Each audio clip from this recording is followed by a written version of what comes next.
Hello friends, வணக்கம். Welcome back to Happy Homemakers Kitchen. எல்லாரும் நல்லா இருக்கீங்களா? இன்னைக்கு நம்ம பார்க்க போற ரெசிபி தேனும் திணை மாவும் சேர்த்து செய்யற ஒரு லட்டு. திணை உடம்புக்கு மிகவும் நன்மை பயக்கக்கூடிய ஒரு மில்லட்.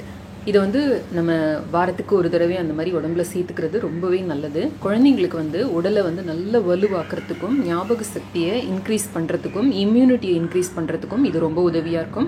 இதில் காப்பர், அயன், ஃபாஸ்பரஸ் எல்லாம் ஜாஸ்தியாக இருக்குது. மெக்னீஷியமும் ரொம்ப ஜாஸ்தியாக இருக்குது. இது ரொம்ப ரொம்ப லோ கிளைசீமிக் இண்டெக்ஸை கொண்டது. அப்படின்னா இது ரத்தத்தில் ரொம்ப மெதுவான அளவில் தான் சர்க்கரையை கரைய விடும். அதனால டயபெட்டிஸ் இருக்கிறவங்களுக்கு கூட டாக்டரோட அட்வைஸோட இதை சாப்பிடலாம் அப்படின்னு சொல்கிறாங்க. நல்லா இறுக்கி விடும். அப்புறமா பெண்களுக்கு ஏற்படக்கூடிய மாதவிடாய் சம்பந்தமான பிரச்சனைகளை தீர்க்கக்கூடியது. ஆண்களையும் நல்ல ஸ்ட்ராங் ஆக்கும். ஸோ எல்லாருக்குமே இது குழந்தைங்கள்லேருந்து பெரியவங்கலேருந்து எல்லாருக்குமே ஒரு நல்ல உணவு இது. வாங்க இப்போ இந்த சிம்பிள் திணை தேன் லட்டை எப்படி செய்யறதுன்னு பார்ப்போம். இந்த ஒரு கப் திணையை நல்லா வெறும் எண்ணெய் சட்டியில் போட்டு நல்லா வறுத்துக்கலாம் வாசனை வர்ற வரைக்கும்.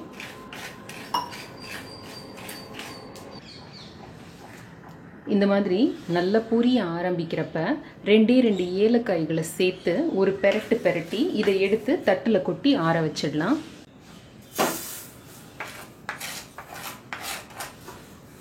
திணை இப்போ ஆறி ரெடியாக இருக்கு. இதை நம்ம மிக்சியில் போட்டு நல்லா பொடி பண்ணி எடுத்துக்கலாம். இந்த மாதிரி நல்லா பொடியாக அரைச்சிட்டு வந்துட்டு ஒரு சலடையில் போட்டு இதை சலிச்சு எடுத்துக்கலாம். இந்த மாதிரி ஏதாவது அரைப்படாத பீஸ் இருந்ததுன்னா திரும்ப ஒரு தடவையோ 2 தடவையோ போட்டு அரைச்சி எடுத்துக்கோங்க. இப்போ இந்த மாதிரி சலிச்ச மாவில் தேன் ஆட் பண்ணிக்கோங்க.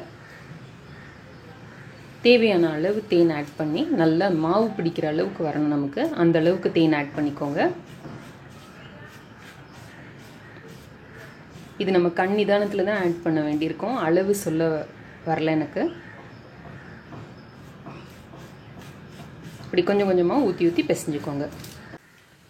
இந்த மாதிரி நல்லா தேன் சேர்த்துட்டு இப்படி கையில் எடுத்து பிடிச்சி பாருங்கள். நல்லா பிடிக்க வந்தது அப்படின்னா தேன் சேர்க்கறத நிறுத்திட்டு நமக்கு வேண்டிய வடிவத்தில் வேண்டிய அளவில் பிடிக்க ஆரம்பிச்சிடலாம்.